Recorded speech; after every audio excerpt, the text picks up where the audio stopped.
Alright, so this is called In Refutation of the Gog and Magog doctrine, because that's what caused it. And it's debunking the lies of Skip Heitzig and other false Russophobic prophets. I guess they could just be mistaken. However mistaken they may be, but mistaken still means wrong. Now, first and foremost, we'll go to the Bible. Now, there are two battles mentioned in Revelations and Ezekiel. They are both spiritual battles, and it's impossible to square the two as being the same battle in any case. So they're not physical battles of physical armies fighting on this earth. They're spiritual battles. Now, there is one thing that they have in common that might have led to some confusion in any case, and that is this. The dead warriors from both battles are said to be feasted on by birds of the air. And of course, those really represent demons. In one battle, though, they feed on carrion of horsemen on the mountains, and the other they gorge themselves in a valley. So both battles are definitely not the same. All right, what's that got to do with our subject at hand? Let us see. Now, I have previously preached what I'm sure is correct, and this is no different. And previously I preached that the people of God, Israel, are not the whole of national Israel. Rather, it is the remnant when God speaks of my people Israel.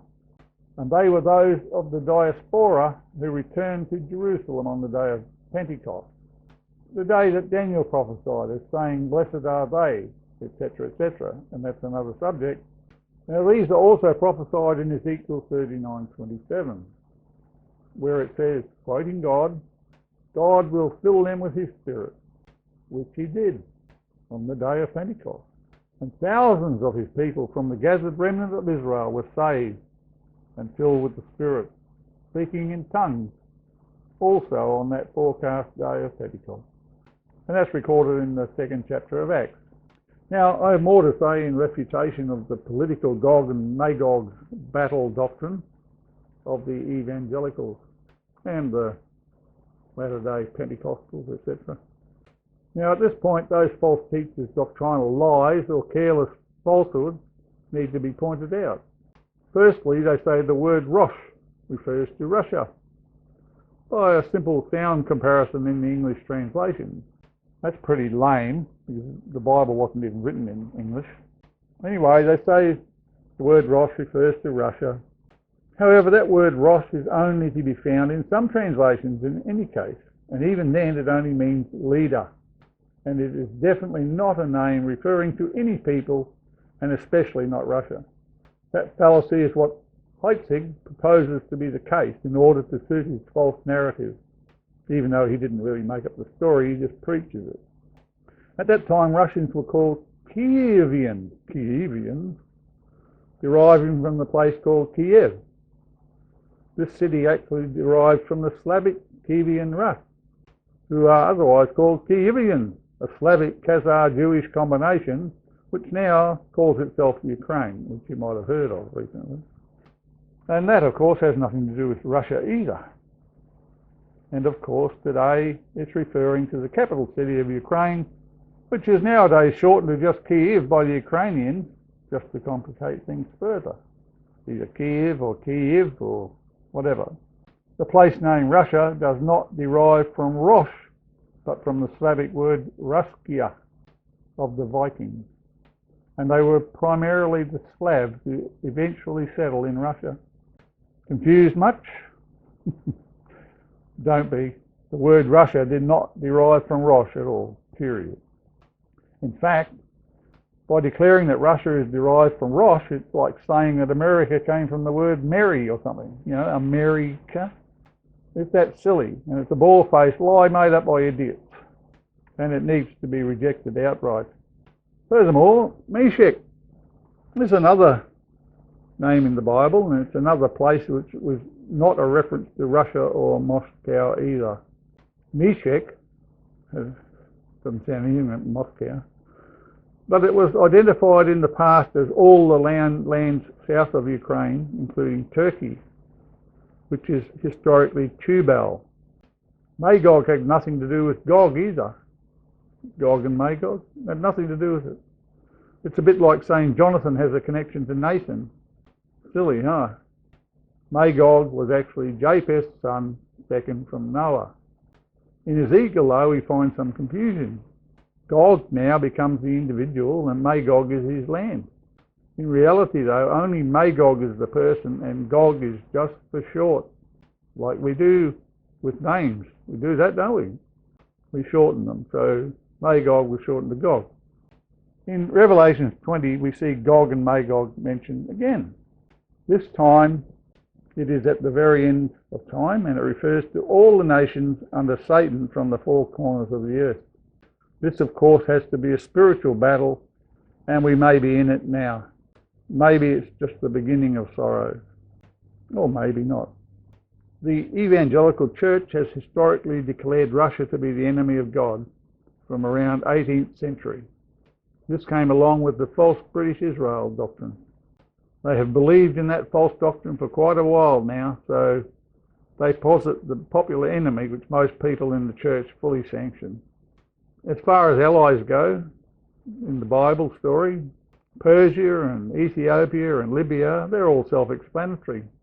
But if we begin to include Gomer and all his bands as being actual nations, and joining the attacking army of Ezekiel, we would have to see Germany, England, and a lot of other Western Europe included in the gathering. Now, these are strange allies indeed to join with Russia and Turkey in the supposed end-time attack against Israel. And Ukraine is even a stranger one because it's not even mentioned. One thing all these people groups have in common, though, is they are the nations of the known world that were ruled over by Satan in those times of the prophecy. And he is the real enemy of God, right? Am I right? Many of these people, though, were even closer to home, so to speak. And they have actually infested the northern kingdom of Israel for thousands of years, having been carried away from their homelands and placed there by Tiglath-Pileser III. And on top of that, the Persians under Cyrus carried more of the true people of Israel away into captivity and ruin, taking them off to the Persian province of Yehud. Those stories are all in the Bible. You can Google them if you want. Now, returning our thoughts to the activities going on back in Israel of the day, back then, we find that the Bible says those non-Hebrew peoples who were left living in the land of Israel when Judah was taken into captivity into Babylon, well, they came and attacked the rebuilders of the temple after the return to Jerusalem with Nehemiah of some Judeans from Judah, some being also from Levi, Ephraim and Benjamin, and probably a smattering from all the rest of Israel as well.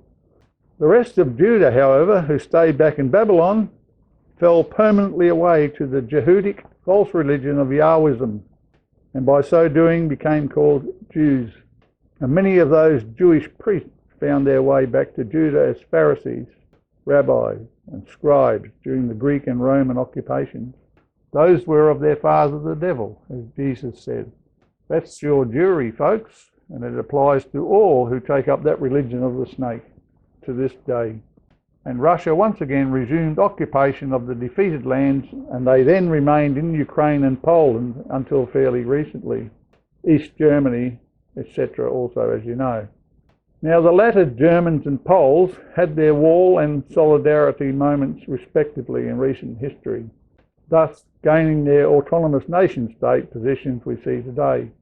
Now, catching up with today's events, we find that Ukraine is a different story because the border had shifted so much in World War II and Soviet times to now see some of eastern and southern Russia, the Donbass, Luhansk and Odessa, being annexed to Ukraine, which was at that time a friendly part of the Soviet Union, you know, as a willing and allied republic of the USSR. The borderlands of Ukraine in 1941 contained many Jews who resided mainly in Galicia and Latvia. The reason Russia first invaded Poland in around 1941 was to protect Prussia with its large ethnic Russian population. Protect it from the Nazis, of course, not the Poles. Many other ethnicities abounded between Latvia and Galicia, which both bordered the USSR at the time. By 1944-45, the Germans had, of course, invaded Ukraine and pushed the Russians back to historical event boundaries, including Stalingrad. It's a historical fact, and far from a nicety, that wherever a large population of Jews develops, they will be destroyed from the face of the earth and only be survived by a remnant. Far from cheering on this situation, I truly lament it, but the Jews brought it upon themselves, and this time God used evil Nazis to carry out his will by putting hooks in their jaws, so they had to do God's will. It was still their fault, and they received their just recompense. The curse on the whole religion and race of people came about because they murdered the Son of God in AD 35. They did this by the will of God also, totally unaware that death could not keep him down. It was also because they insulted and treated their Holy One like trash by having him killed in the cruelest manner outside the capital city of Jerusalem in the dump, basically. In so doing, they were actually committing the abomination of desolations of Daniel's prophecy, or in other words, implied, the abomination that causes desolation. And they further drew consequences of much more desolation unto themselves when they said, "Let his blood be upon our heads, and our children's heads, and our children's children's heads," basically. God took that to mean all generations, and he has visited his wrath on them and their religion ever since. Let that be a warning to the whole world. God is not mocked, and his judgments are perfect. Now, this bloodletting against the Jews and Romans both began in around 70 AD, through to 140 AD and beyond. The Jews have been killed and kicked out of every country they have tried to reside in since then. They could remove this curse upon themselves by turning to the very Christ their forebears killed, and he would have mercy upon them and save their souls and their children's souls and all those under their roof. They won't in the main, because they are under the curse of Jacob, and that's another story. Now we find Russophobia settling upon the beliefs of the church at large. Now, Russia began as Viking Ruskian Slavs, and it was destined to become a great empire under Ivan the Terrible and Peter the Great, under whom they were Christianized. However, the Soviets overcame them before and during the Cold War period. And there's no need to say who the Soviets really were, but we can guess. Anyway, they finally collapsed as a viable republic, and so they gave up on the USSR in the early 1990s. And in so reforming, they rebuilt themselves as a nation called the Russian Federation. And today they have also regained some of their former glory by assuming the Christian religion of neo-orthodoxy. So, Russia is once again a Christian nation of sorts. Yet it is persecuted by the church, who thinks she is the enemy of God. No, it's the Jews who are the enemy of God and the church. Ukraine, though, which has turned to neo-Nazism, is now destroying the Ukrainian Orthodox religion. Ukraine also has a shocking history of Banderism. Bandera was a Nazi supporter who killed hundreds of thousands of other Jews and Christians in World War II. He called Romanies, if that's a word, Romanies. In any case, Romanian? In any case, gypsies, and you get the picture. Romanies, yeah. Yeah, you get the picture. The Cossacks and some Muslim countries like Chechnya also came under the Russian fold after a bloody war, and now that bloodletting continues. Zelensky, a Jew, is willingly forcing and sacrificing hundreds of thousands of Jews and Slavs to the Russian guns for a reason he can't control. God is said to put hooks in the leader's mouth in Ezekiel 28:4 and lead them to do the unthinkable at times. I believe that happened with Hitler and probably Stalin, and now Zelensky, the comedian, via Joe Biden. He, for one, doesn't know what he's doing because he's pretty senile, and that's a real worry. Now, that's part one, and I'll do part two next week. Thank you for listening. The Bible is the Bible. God is God, and the truth is the truth. Stony eyes, putting their leaders in jail if they can. Shake their head and say, "Well, we don't want any of that. They're worse than us."